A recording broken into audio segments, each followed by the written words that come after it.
Hey, diamond painting lovers, it's me, Lazy Retired Granny, and I'm going to experiment with doing a whip and ramble.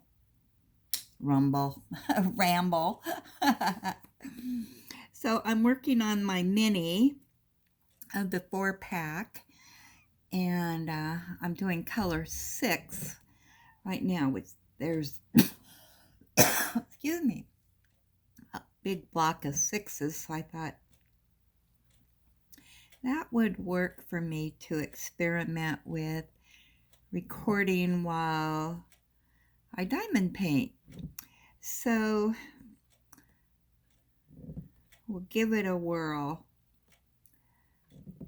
So today, I guess, we'll talk about my dog, Ellie.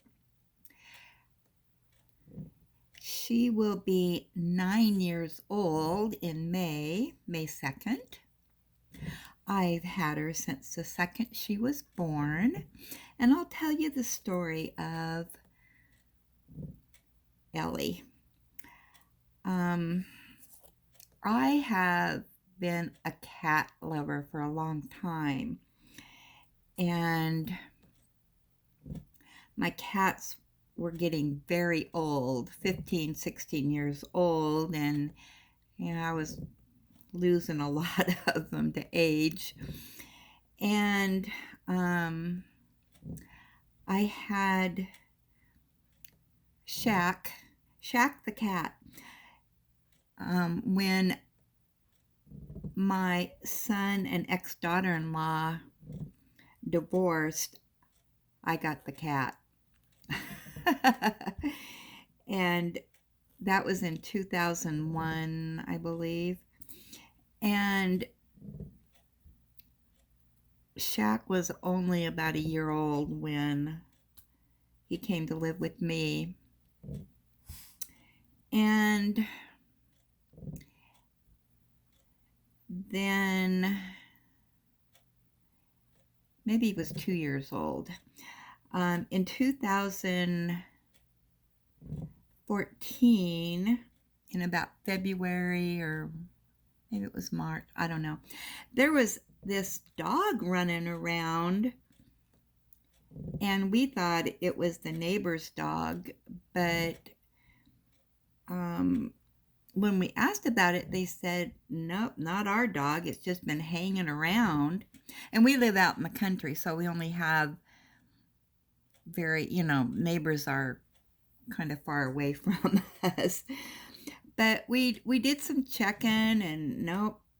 And the mail carrier, she asked me about the dog, and I said, well, it's not our dog. I don't know where the dog came from. Well, after the dog had been hanging around for a couple weeks, she kept coming over to our house, and she's a pit bull, a small pit bull, but very nice. And so I started petting her, and my son lived next to me, and she just loved my son, would not leave him alone. So we, checked around and posted and, did all those things to see if anybody had lost a dog. And I took her to the vet, and she did not have a chip in her. She didn't have a collar on, nothing. And she was such a sweet dog that, we really didn't want to take her to the pound where she may not be adopted because, she's a pit bull. And so the vet told us what to do, and we did all that stuff. Well, after about a month, nothing. We kept checking around to see if anybody had put in, for a lost pet at the dog pounds and whatnot. So we decided, okay, we'll just keep her. So then I took her to the vet to be completely checked out and, um, get all of her vaccines because we didn't have, any history of her at all. So she checked out really, really good, other than the first time we went to the vet, they said she was a little on the thin side. And she only weighed about, I don't know, 30 pounds. And so, anyway, we got her all vaccinated and that. And then we had to go back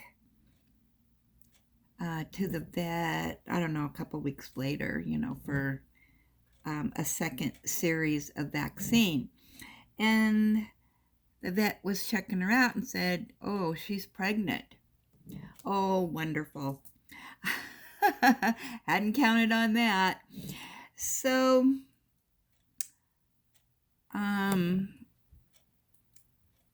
after a while, I took her back to the vet and they did x-rays on her, and they thought that she had 5 pups in her. And then we had an ultrasound done and they still thought 5 pups. So anyway, she really got the treatment, all special treatment, because now we have this pregnant dog. So the big day came where she started having her pups, and she was a very needy dog. She did not like to be left alone, and she stayed over at my son's house, during the day, and when they were at work, she was alone. And she chewed a hole in their door trying to get out to come over to my place. And then they tried to crate her, and she moved that crate around the house, and they had she chewed through their carpeting. And so this just was not working out. She was just so needy. So it was decided she would just stay with me during the day because I'm retired and, I'm home all day. And if I was going to go anywhere, she was right there. She wanted to go with me in the car. And so she traveled around with me. And but when my son and daughter-in-law and grandsons came home, she'd go over to their house because it was supposed to be their dog. Okay, so when the big day came to have her pups, she was not really into that at all. So my son actually helped deliver the pups. So she had, and I was there recording it, and it was real exciting. So she had the 5 pups, and we thought, okay, we're done. Well, no, she had a 6th puppy, and then a 7th puppy. And I told my son I was not going to keep a puppy. I would take care of them until we could give them to the rescue, or, if we could home them. And which was a whole nother ordeal, which I won't get into. But I said, I am not, I don't want a dog. Because I was also fostering my other son's dog. And, so I just, and being retired and just on Social Security, I just didn't want a lot of expenses. So, anyway, Mama had her 7th and 8th puppy. And we thought, okay, we must be done now. But then she had a ninth puppy. And the ninth puppy was the first one to come out a brown color. The other ones were black or black and white. And when that ninth puppy was born, I said, oh my gosh, if that's a girl, it's mine. I want her. There was just something about her. So my son turned her over and said, well, you got yourself a puppy. It's a girl. So then we thought, okay, we're done with having puppies. We got 9 instead of 5. But no, she had puppy 10 and puppy 11. So yeah, 11 puppies. And I called the vet's office and I said, well, you were off a little bit on how many puppies she was going to have because she had 11. They could not believe it. And so they told me to bring Mama and the babies in the next morning and they would check her over just to make sure she was done having her puppies. There weren't any others stuck in there. And, to watch her during the night.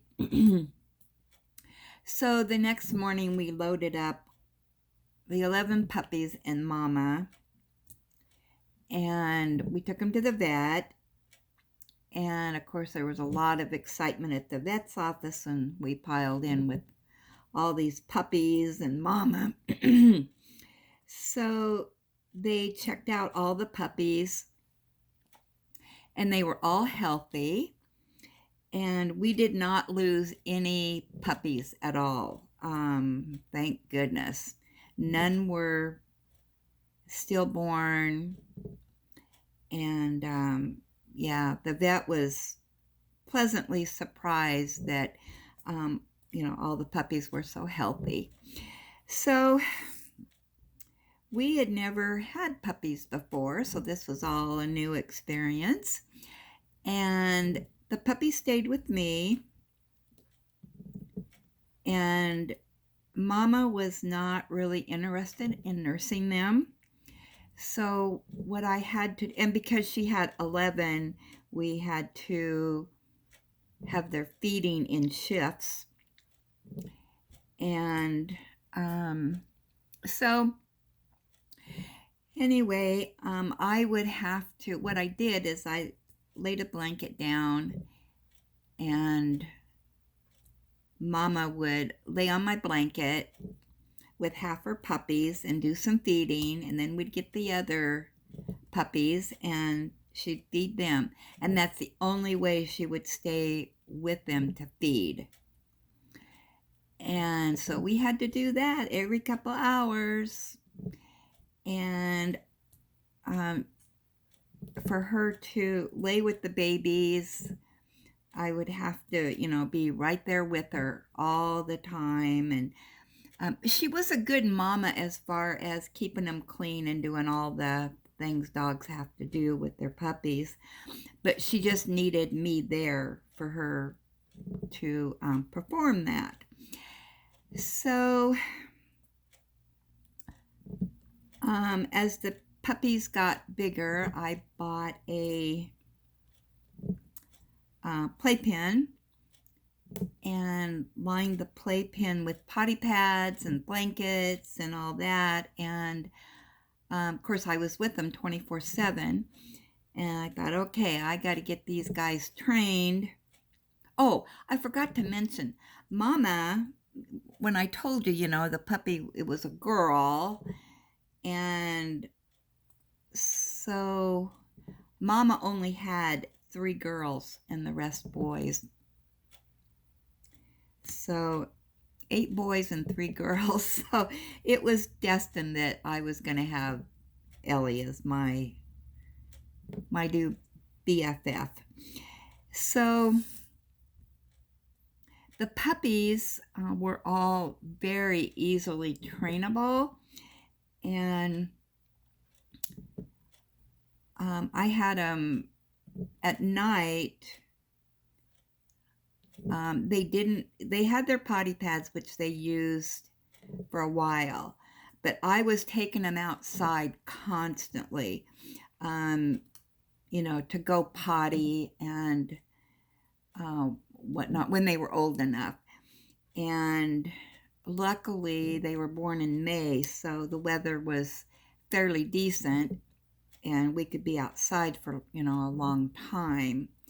So at night, what they would do if they had to go potty, they would whine and whine and they wouldn't be quiet until I took that puppy out to go potty. And when it was feeding time, once they got on, they were weaned and it was feeding time, then I would line up bowls of food for each, and they learned, okay, this is my bowl and that's all that I get. You can't eat out of somebody else's bowl. So and I bought a scale and I weighed them each week to make sure they were gaining weight, and we had them dewormed, and we were in close contact with the vet. They were growing good. They were healthy. So we did have some friends who eventually did take some of the puppies, and then the rest went to a rescue. And so at that point, for those puppies, I was kind of their foster mom. And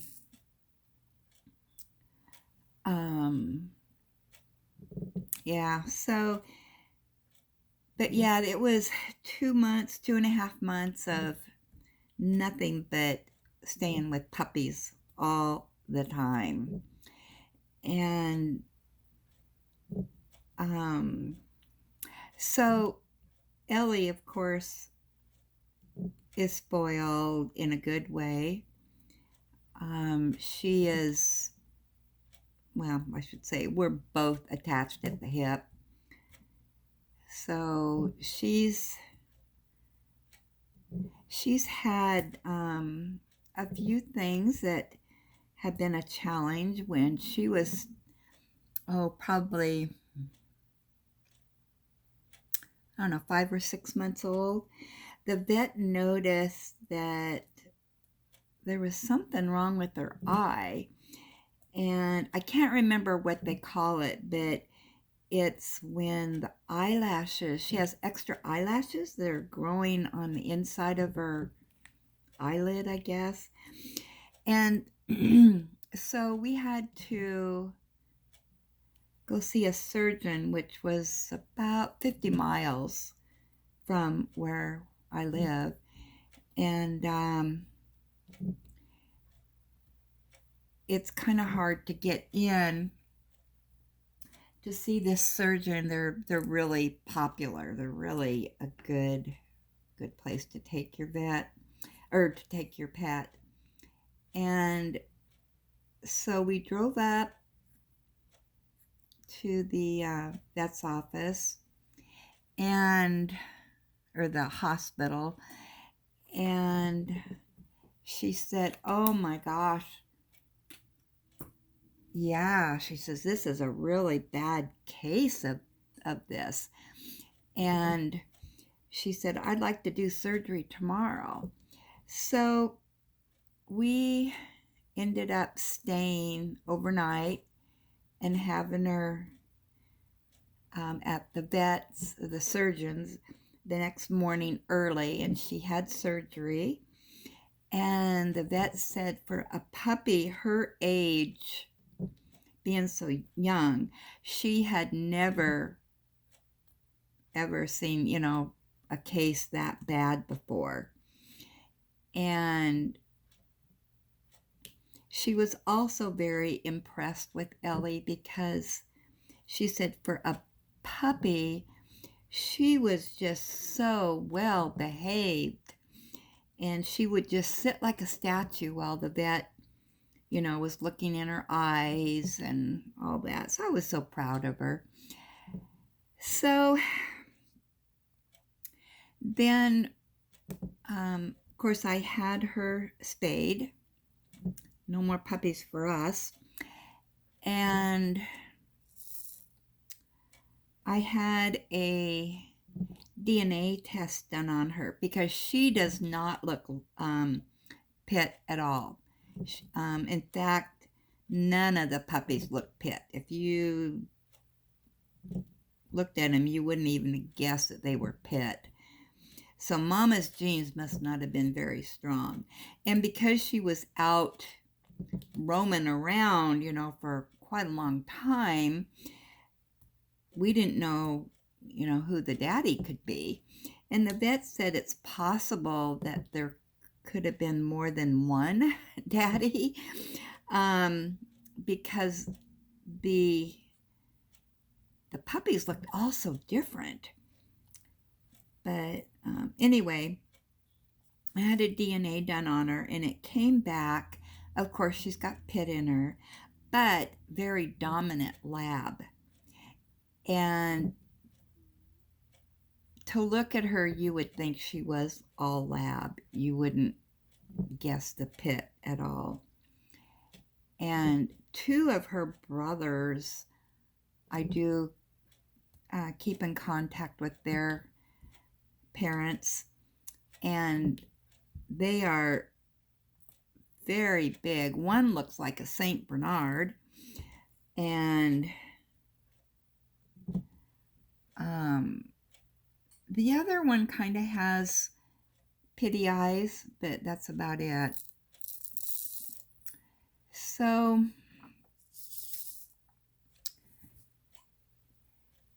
yeah, Ellie has all the lab traits, except she does not like to swim in water.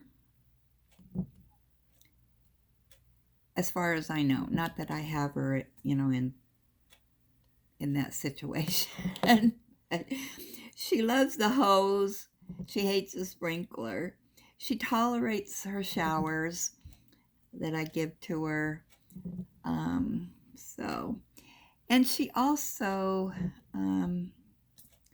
has had quite a few ear infections for some reason. So we battle that. And she does have some allergies. One is to bees. She got stung, and her whole face and throat and whatnot was swollen. Had to take her to emergency, and that's when I found out she was allergic to bees. And she does have some skin issues, so I have to give her allergy pills. And but she's worth every penny. And I do have a pet plan for her, because for the first year, it seems like, oh my gosh, we were at the vet's office constantly. Of course, I was worried about her, and every little thing she was in the vet's office for. But it seems like that first year, it was one thing after another. But for the past, I don't know, 5 or 6 years, yeah, our vets are only, a couple times a year, and that's for her to, mostly get her 6-month exams, immunizations. She gets her teeth cleaned once a year. She is going to have a tooth pulled this next visit. So that should be fun. But yeah, she's just I live alone, and so she has just been a real joy. to me, and she's very well behaved, except she's very leery of strangers for some reason, and just barks and barks. And I'm trying to do some more training with her for that, but as she gets older, it kind of gets worse. And the farmer who lives by us, she barks and barks and barks at him. I don't know what it is. He's very elderly, so he moves kind of slow, but he's always outside doing something. And she can see him, and it just drives her cuckoo. So I'm trying to get her not to bark at him. So, but for her own people, oh my gosh, she's got the whip and tail going, and her butt gets to wiggling when she sees people that she knows, and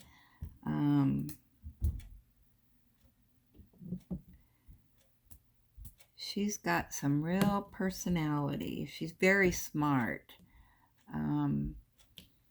And she does not talk to me with vocally. It's with facial expressions, her eyes, and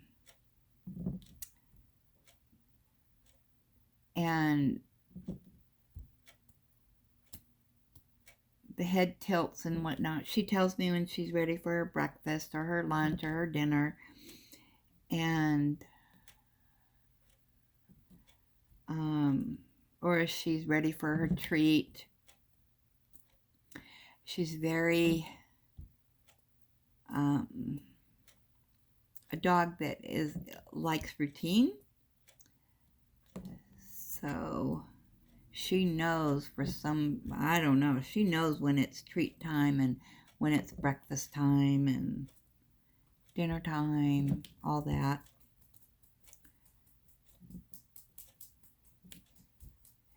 So, and she's a little overweight and has been for a while. According to the vet, I don't think she is. She weighs about anywhere between 75 and 80 pounds, but she's a pretty big dog. Her two brothers are over 100 pounds.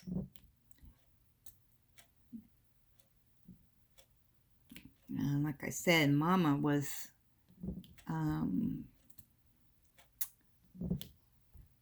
about 40 pounds once, she didn't have the babies and all that. So she was tiny compared to other dogs. And there was one other puppy number 11, that was Ellie's twin, that is a male. And I did run into them, oh gosh, Ellie was, let's see, probably when they were 5 years old. They were at the vet's office also. So I got to see Ellie's twin. They look so much alike. It's unbelievable. Okay, I think I just about got all the 6s. Take a gander here. Oh, there's one up there.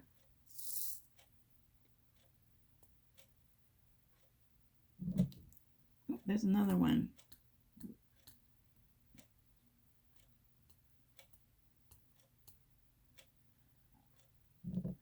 Okay, gander. I think I got them all. Okay, well, this is just a short whip and chat. I'm just checking it out, trying to figure out some different things to do on my channel. So I'll think of another story next time. And thanks for watching. Be sure to share this, like it, hit that notification bell so you know where I'm going to be in next time. And if you're not subscribed, please subscribe. And leave a comment and let me know about your animals, what animals you have, or kids, or whatever. So thanks for watching, and I'll see you next time.